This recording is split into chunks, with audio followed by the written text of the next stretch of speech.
His own son publicly called him low class and threw him out of a luxury birthday party after everyone believed he had ruined the celebration. But what no one realized was that the humiliated father had unknowingly picked up a tiny USB drive containing a secret powerful enough to destroy a millionaire's empire and save the very son who had rejected him. If you enjoy emotional family dramas packed with shocking twists, betrayal, and satisfying justice, make sure to subscribe and turn on notifications so you never miss our next story. The moment my own son pointed toward the front entrance and shouted, "Dad, you're so low class. Just get out." Every conversation inside the grand ballroom came to an abrupt stop. Hundreds of eyes turned toward me. Crystal chandeliers reflected across polished marble floors, expensive wine glasses froze halfway to people's lips, and the string quartet quietly lowered their instruments as if they had sensed that something irreversible had just happened. I stood perfectly still, my hands trembling only slightly, while broken champagne glasses surrounded my shoes like scattered pieces of trust that had taken years to build. At that moment, nobody asked what had really happened. Nobody questioned why I had fallen. They simply accepted my son's version of the story because appearances are often more convincing than the truth. My name is Victor Thorsen. I am 63 years old, and before retirement I spent more than 40 years working as a structural engineer.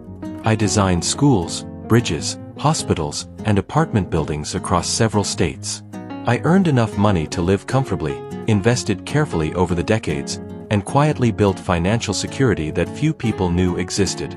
Yet I never cared much for luxury.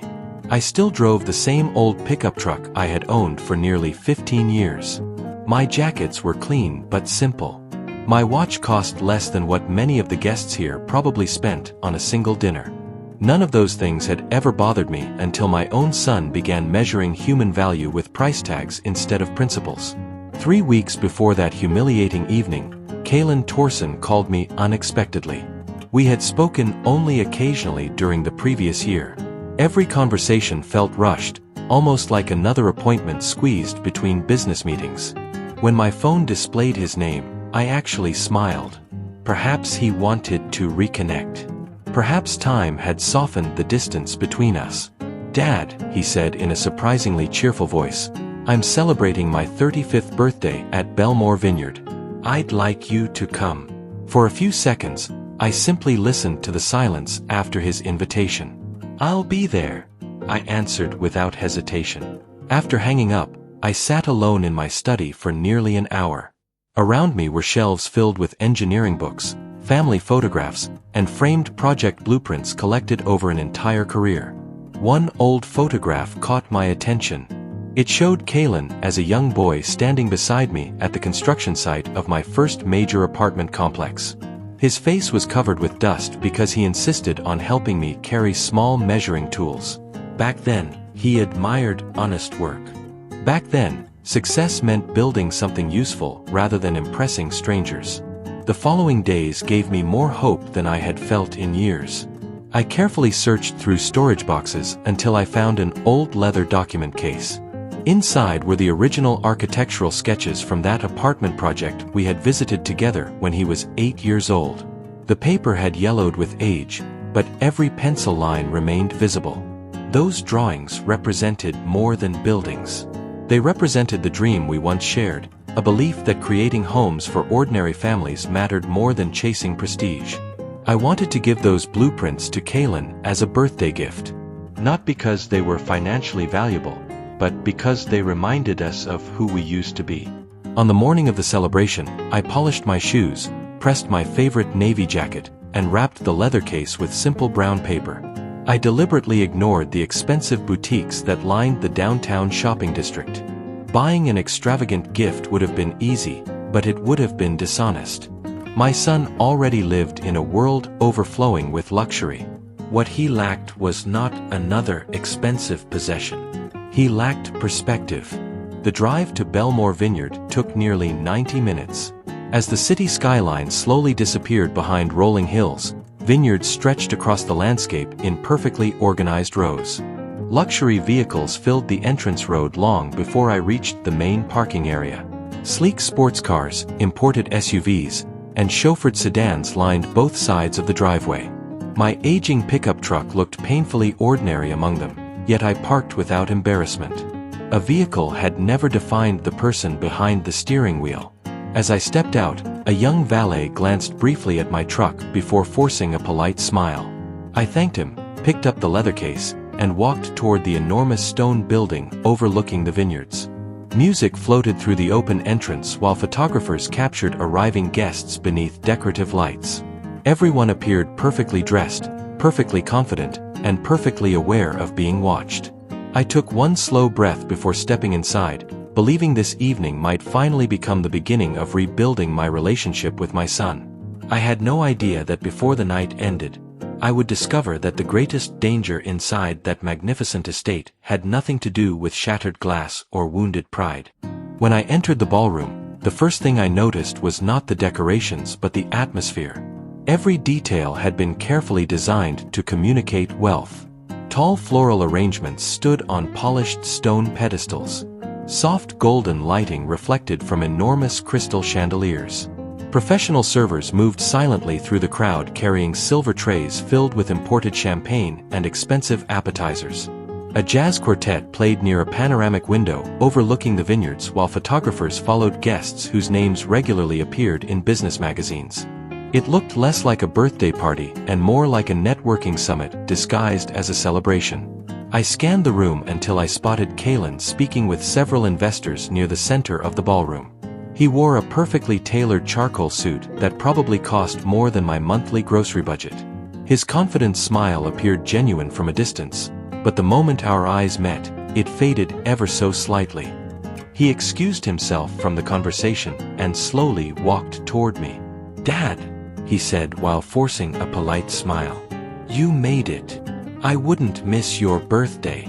He glanced briefly at my jacket, then at the leather case in my hand. "You could have let someone help you carry that. It's not heavy."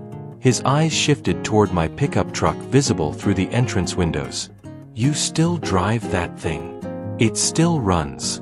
He nodded without replying.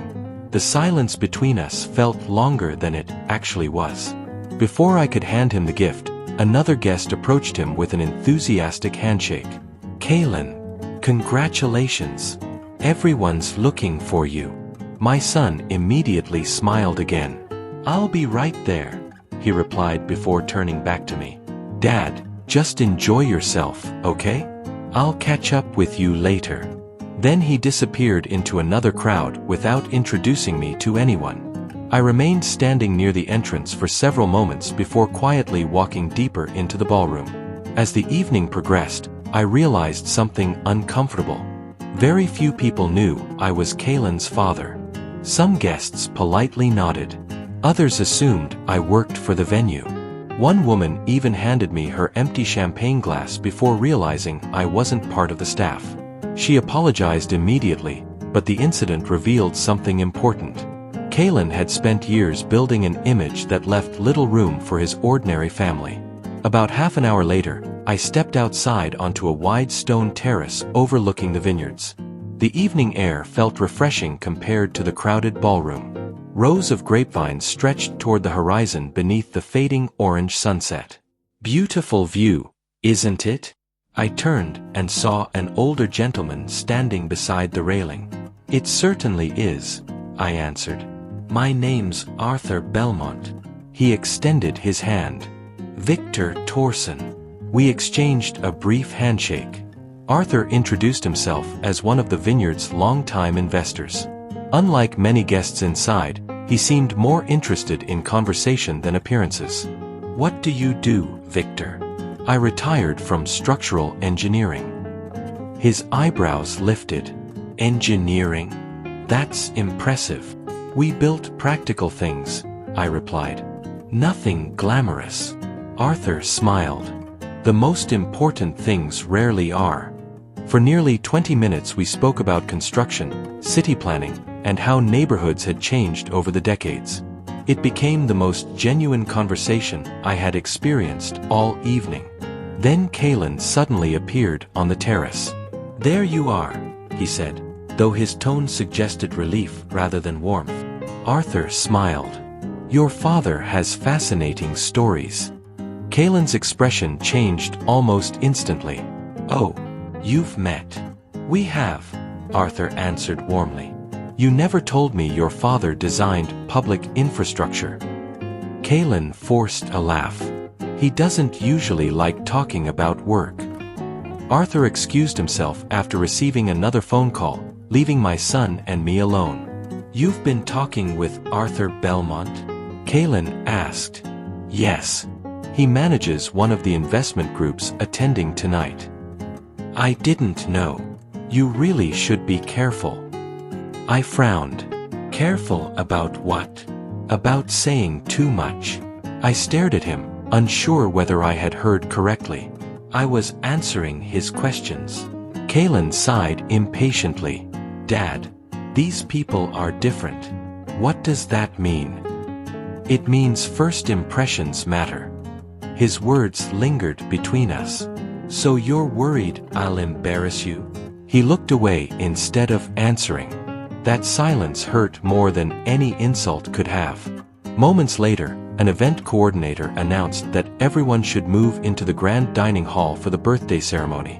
Round tables surrounded a massive 5-tier cake, decorated with handcrafted sugar flowers and gold accents.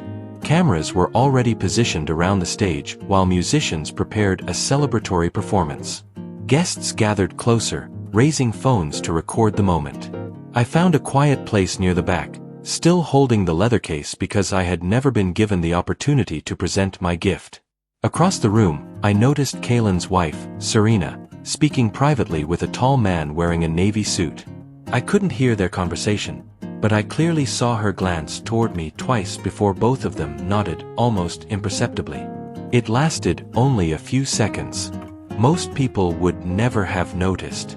Something about that silent exchange unsettled me. Minutes later, the lights dimmed, the birthday music began, and Serena started walking directly toward where I was standing with a smile that seemed just a little too rehearsed. Serena approached with a kind of smile that looked flawless from a distance, but completely disappeared when she came close enough for only me to see her eyes. There was no warmth in them. She stopped beside me, folded her hands politely, and tilted her head just enough to appear friendly to everyone watching. "Victor," she said softly, "I'm glad you came. Thank you for inviting me. I hope you're enjoying yourself. It's certainly an impressive event." Her smile widened, but it never reached her eyes. Kalen worked very hard to build this reputation. "I know he did." She looked around briefly before lowering her voice. "Please don't misunderstand something I'm about to say." I waited. There are several important investors here tonight. Many of them are considering partnerships that could change Kalen's future. I'm happy for him. So, it would help if you stayed toward the back during the ceremony. I blinked. I'm already standing at the back. Yes, she answered quickly. Just don't come onto the stage unless someone specifically asks. For a moment, I simply looked at her. Was she worried about me interrupting the celebration? Had she truly convinced herself I would embarrass my own son? I only came to celebrate his birthday, I replied calmly. I appreciate that. She smiled again before walking away. As she disappeared into the crowd, I looked down at the leather document case still resting comfortably in my hand. The simple birthday gift suddenly felt strangely out of place inside such an extravagant ballroom. Guests gradually gathered around the enormous 5-tier cake, placed on an elevated platform in the center of the room. Soft orchestral music replaced the jazz quartet, while photographers positioned themselves from every angle. Professional lighting illuminated the stage so brightly that every smile looked almost artificial. The master of ceremonies welcomed everyone before inviting Kalen to the center of the stage. Applause echoed throughout the ballroom as my son thanked his business partners, friends, and investors for supporting his career. Listening carefully, I noticed something. He thanked mentors. He thanked clients. He thanked his executive team. He even thanked his fitness coach. But he never mentioned family. Not once. Perhaps nobody else noticed. I certainly did. The speech ended with another wave of applause. Servers began carrying champagne toward the guests while photographers encouraged everyone to move closer for group pictures around the birthday cake. Someone behind me accidentally bumped my shoulder. "I'm sorry," a young waiter said. "No harm done." I stepped slightly to one side to give him room. That small movement unknowingly placed me exactly where Serena wanted me.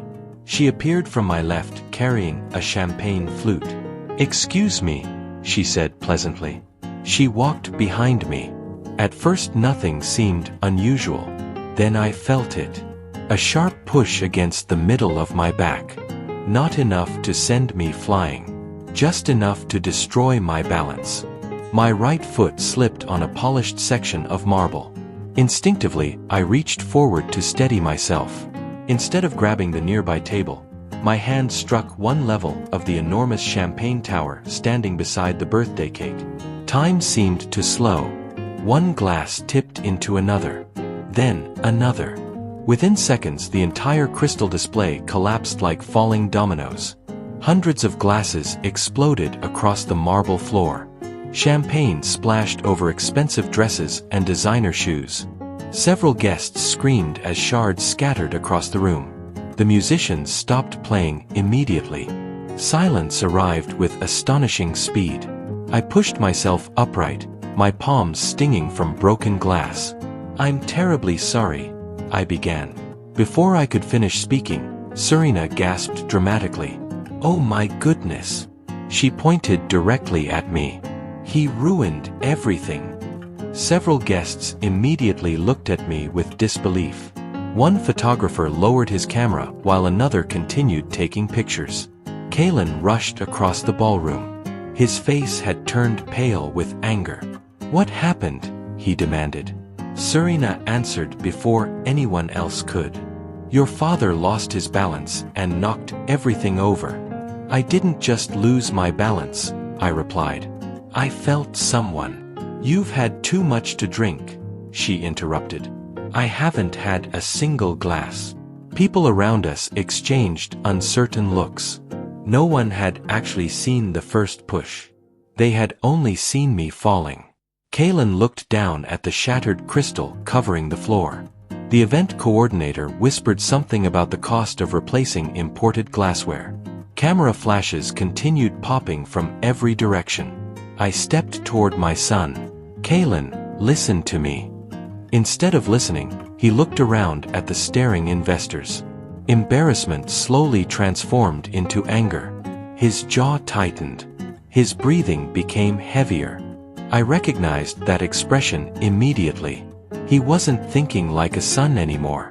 He was thinking like a businessman watching his public image collapse. Then he pointed toward the entrance. His voice echoed through the silent ballroom. "Dad, you're so low class. Just get out." Every conversation stopped.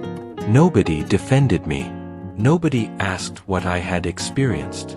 The only sound came from shattered glass crunching beneath my shoes as I bent down to retrieve the leather case I had never managed to give him. Its brown wrapping paper had become soaked with champagne. Without another word, I turned and walked toward the exit. Behind me, the orchestra cautiously resumed playing as if nothing important had happened. Outside, the cool night air struck my face. I reached my pickup truck and placed the damaged gift carefully on the passenger seat. Only then did I notice something unusual. Near my shoes, lying beside the curb where luxury cars continued arriving, was a small silver USB drive. Someone must have dropped it during the confusion. Normally, I would have handed it to the staff immediately. Instead, for reasons I couldn't explain, I picked it up, slipped it into my jacket pocket, and drove away. I had no way of knowing that the tiny device resting silently inside my pocket would soon expose a secret far bigger than the humiliation I had just endured. The drive home felt far longer than the 90 minutes it had taken me to reach the vineyard earlier that afternoon. The roads were nearly empty, illuminated only by scattered streetlights and the headlights of occasional passing cars. My hands remained steady on the steering wheel, but my thoughts refused to settle. I replayed the scene inside the ballroom over and over again. Serena's smile. The sudden push against my back. Kalen's expression as he looked at the broken crystal instead of looking at me. Most painful of all was not the public humiliation itself, but the speed with which my own son chose appearances over trust. He never asked whether I was hurt. He never asked for my version of events. He simply judged me guilty because doing so protected the image he had spent years creating. When I finally arrived home, the house greeted me with complete silence. It was the same modest brick home where I had lived since retiring. The furniture was practical rather than fashionable. Family photographs covered one wall of the living room, documenting birthdays, graduations, fishing trips, and Christmas mornings from decades earlier. I stood for several minutes looking at one photograph of Kalen at 12 years old, proudly holding the first birdhouse we had built together in the garage. He had smiled without worrying whether anyone else approved. Somewhere along the journey to adulthood, that boy had disappeared. I placed the soaked leather document case on my dining table and carefully removed the damaged wrapping paper. Fortunately, the old architectural drawings inside remained dry.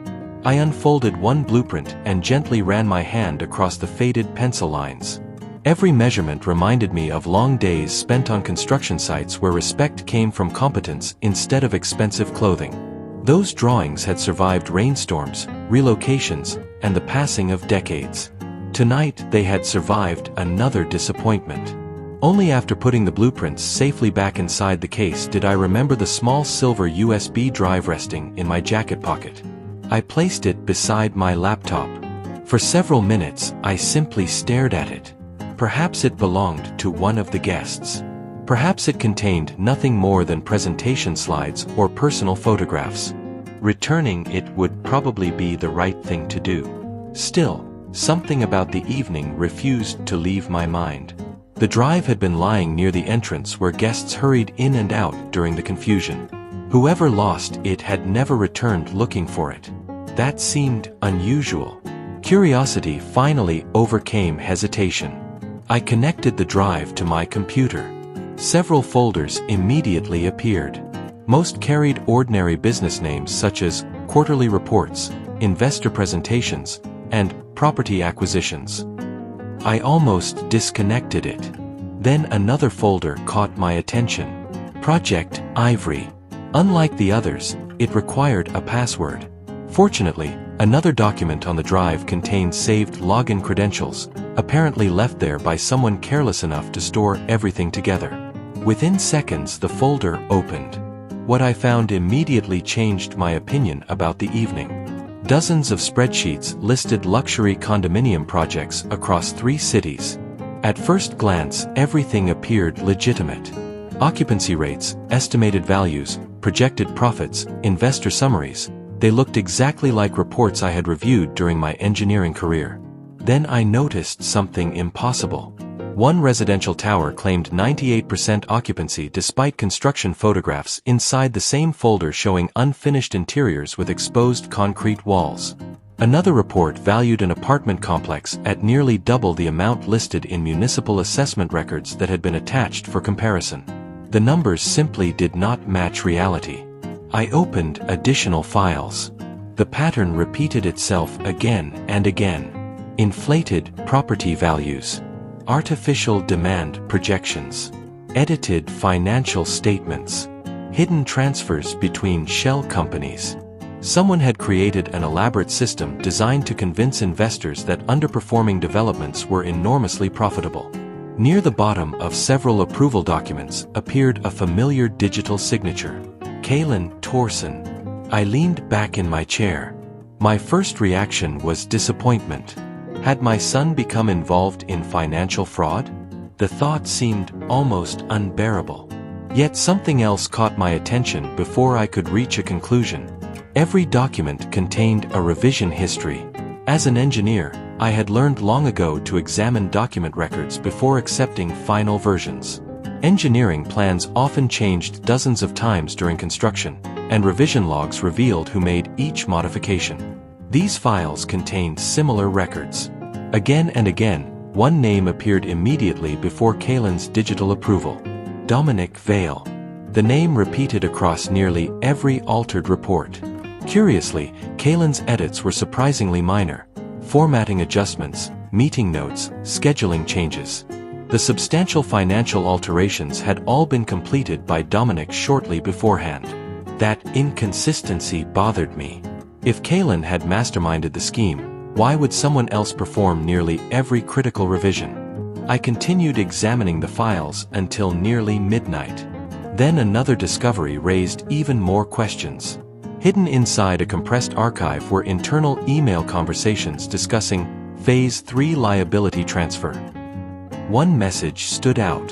When regulatory review begins, all executive approvals must point toward KT Ensure documentation reflects sole authorization before quarter close. No names appeared beneath the message. Only initials. But the meaning seemed unmistakable. Someone intended to shift legal responsibility onto Kaylin. I read the sentence 3 more times. The pieces no longer fit the story I had imagined. Yes, my son had become obsessed with status. Yes, he had humiliated me publicly. But these documents suggested he might also be walking directly into a trap without realizing it. As I reached for my phone, intending to call him despite everything that had happened, a loud knock echoed through my front door. It was exactly 12:14 in the morning. Nobody visited my house at that hour. The knocking came again. 3 slow, deliberate strikes. I switched off my laptop screen, slipped the USB drive into my pocket, and walked cautiously toward the entrance, unaware that the person waiting outside was about to pull me into a conspiracy far larger than my family's broken relationship. I stopped only a few feet from the front door and listened carefully. Whoever stood outside made no attempt to hide their presence. There was no hurried knocking, no impatient shouting, and no sound of footsteps walking away. Instead, complete silence settled over the front porch after those 3 deliberate knocks. I looked through the narrow window beside the entrance and saw the outline of a woman standing beneath the porch light. She held no umbrella despite the cool night air, and one hand rested calmly against a slim leather briefcase. I unlocked the door without opening it completely. "Can I help you?"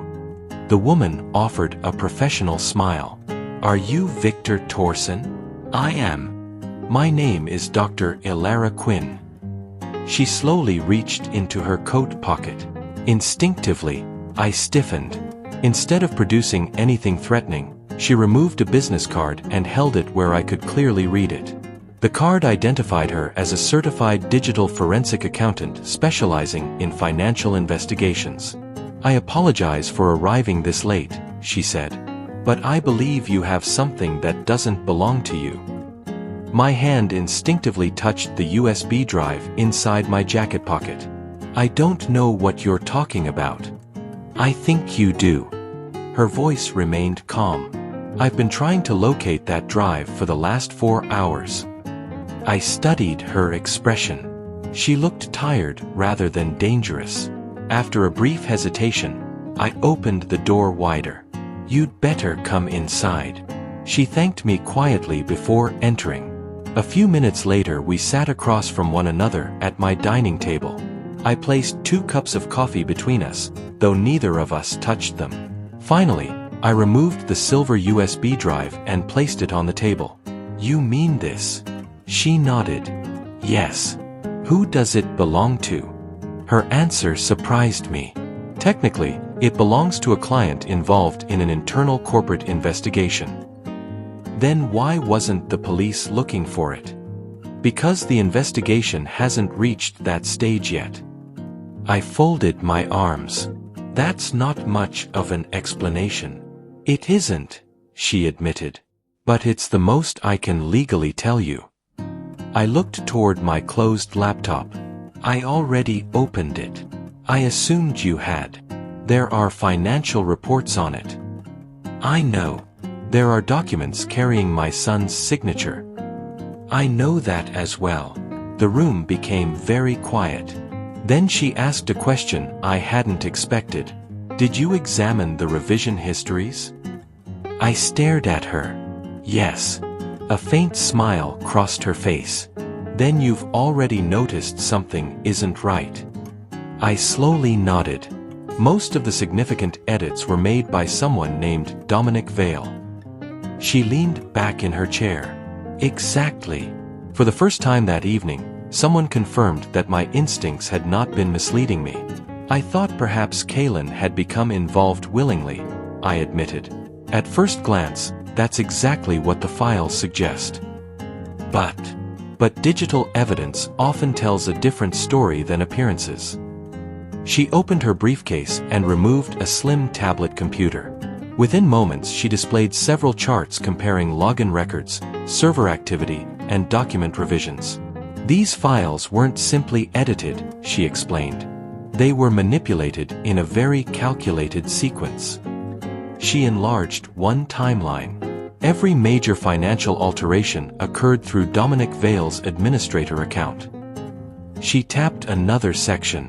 Minutes later, your son's credentials accessed the same documents, usually to approve routine operational changes. So Kaylin never changed the financial numbers? Not according to the server records we've recovered. I stared silently at the screen. Someone wanted his approval attached to documents that had already been altered. Exactly. She zoomed into another report. The edits were timed so carefully that anyone reviewing only the final files would naturally conclude your son authorized everything. I slowly leaned back. So he's being framed. We believe so. The words echoed through my mind. Only hours earlier, Kaylin had publicly humiliated me in front of hundreds of people. Yet now I was looking at evidence suggesting someone intended to destroy his entire career. I wasn't ready to forgive him. But I also wasn't willing to ignore the truth. Who exactly is Dominic Vale? I asked. Ilara opened another file. His photograph appeared on the screen. Tall, confident, always smiling. The same man I had briefly seen speaking with Serena before the birthday ceremony. He co-founded Horizon Crest Developments with your son 6 years ago, Ilara explained. Publicly, he serves as chief financial strategist. Privately, he controls nearly every internal reporting system. I saw him tonight. I expected you might. She studied my face carefully. Did anything unusual happen? I hesitated. Then I described Serena quietly speaking with Dominic shortly before the champagne tower collapsed. Ilara listened without interrupting. When I finished, she remained silent for several seconds. That detail wasn't included in any witness statement. I doubt anyone else noticed. It may become extremely important. She saved a note on her tablet. What do you mean? If Dominic intended to isolate Kaylin legally, damaging his relationship with the one person who might eventually question the evidence would be strategically useful. You think tonight wasn't an accident? I don't believe in convenient timing. Neither did I. Every event suddenly seemed connected. The public humiliation, the destroyed birthday celebration, the missing USB drive, the altered financial records. Someone had been arranging these pieces long before I unknowingly walked into the vineyard. Just then Ilara's phone vibrated. She glanced at the screen, and the color drained slightly from her face. What happened? I asked. She looked directly at me. Our secure investigation server was just accessed remotely. By whom? She slowly lowered the phone. The login originated from Dominic Vale's private office. She paused only a moment before adding the sentence that changed everything. I think he just realized the missing USB drive is no longer missing. For several seconds, neither of us spoke. Ilara's phone remained in her hand while the notification stayed illuminated across the screen. I could hear the quiet ticking of the old wall clock in my dining room, a sound I had ignored for years but suddenly noticed because everything else had fallen silent. Dominic Vale had accessed the investigation server only minutes after I had opened the USB drive. That timing was too precise to dismiss as coincidence. Can he see what we viewed? I finally asked. Ilara nodded slowly. He may not know exactly which files were opened, but he'll know someone accessed the encrypted archive. And he'll assume whoever has the drive understands its importance. Exactly. She placed her phone on the table and immediately began organizing the documents displayed on her tablet. We don't have much time. I looked toward my laptop. What happens now? We make copies. Within minutes we connected an encrypted external drive she had brought in her briefcase. Every document from the USB was duplicated, verified, and organized with digital timestamps. Ilara explained each step while she worked. If Dominic destroys his own servers tomorrow, we'll still have authenticated evidence showing exactly what existed tonight. You've done this before. More times than I'd like. As the transfer completed, another notification appeared on her tablet. She frowned. What is it? He just scheduled an emergency executive meeting for tomorrow morning. With Kalen. Yes. I immediately understood the danger. If these documents are real, he's going to make my son sign something. That's my concern. She opened one of the emails we had discovered earlier. Phase 3 liability transfer. Those words weren't chosen randomly. My stomach tightened. If Kalen signs additional authorization forms, he could unknowingly accept responsibility for every fraudulent transaction. I stood and walked toward the living room window. Outside, the neighborhood remained quiet beneath the fading darkness before dawn. Less than 6 hours earlier, I had left my son's birthday party believing our relationship had reached its lowest point. Now I was facing a decision that had nothing to do with pride. Whether Kalen deserved forgiveness could wait. Preventing an innocent man from becoming the sole target of a financial crime could not. I'm calling him. Ilara looked up. Do you think he'll answer? I honestly don't know. I picked up my phone and dialed Kalen's number. The call rang several times before transferring to voicemail. I tried again. The same result. Then I sent a short message. Do not sign anything tomorrow until we speak. It's important. No explanation. No accusation. Just the truth. An hour passed without any reply. As dawn approached, Ilara received another secure message from her investigative team. After reading it carefully, she slid the tablet across the table so I could see. The Financial Crimes Division has agreed to intervene, she said. I looked at the message. They're moving already? They've been monitoring Horizon Crest for months. They simply lacked enough verified internal evidence. And now they have it. She nodded. They want Dominic to believe everything is proceeding normally. What does that mean for us? It means we don't confront him today. I frowned. So we let him continue? We let him expose himself. Later that morning we drove separately to the city, stopping near the glass headquarters of Horizon Crest Developments. Ilara remained in contact with investigators through encrypted messages while I waited inside a nearby cafe overlooking the building entrance. From my table, I could clearly see executives arriving one after another. At precisely 9 o'clock, a black luxury sedan pulled into the reserved parking area. Dominic Vale stepped out first. His confident smile suggested he believed every variable remained under his control. Several minutes later, Kalen arrived. He looked exhausted. The events from the previous evening were clearly weighing on him, though he had no idea an even greater crisis awaited inside. I instinctively reached for my phone. Before I could call him again, Ilara gently placed a hand on my arm. Wait. Across the street, 2 unmarked government vehicles quietly parked near the entrance. Men and women in business attire exited carrying briefcases instead of uniforms. They're here, Ilara whispered. The investigators entered the building separately, blending almost invisibly with the morning crowd. Nothing about the scene suggested a raid. There were no flashing lights. No dramatic confrontation. Only patient professionals walking toward the truth. 20 minutes later my phone vibrated. For the first time since the birthday party, Kalen was calling me. I answered immediately. Dad. His voice sounded unsteady.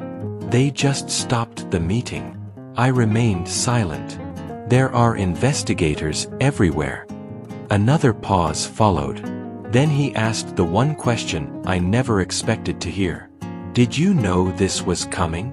I looked through the cafe window as Dominic appeared inside the lobby, no longer smiling while investigators escorted him toward a private conference room. Yes, I answered quietly. I knew enough to make sure you weren't standing there alone.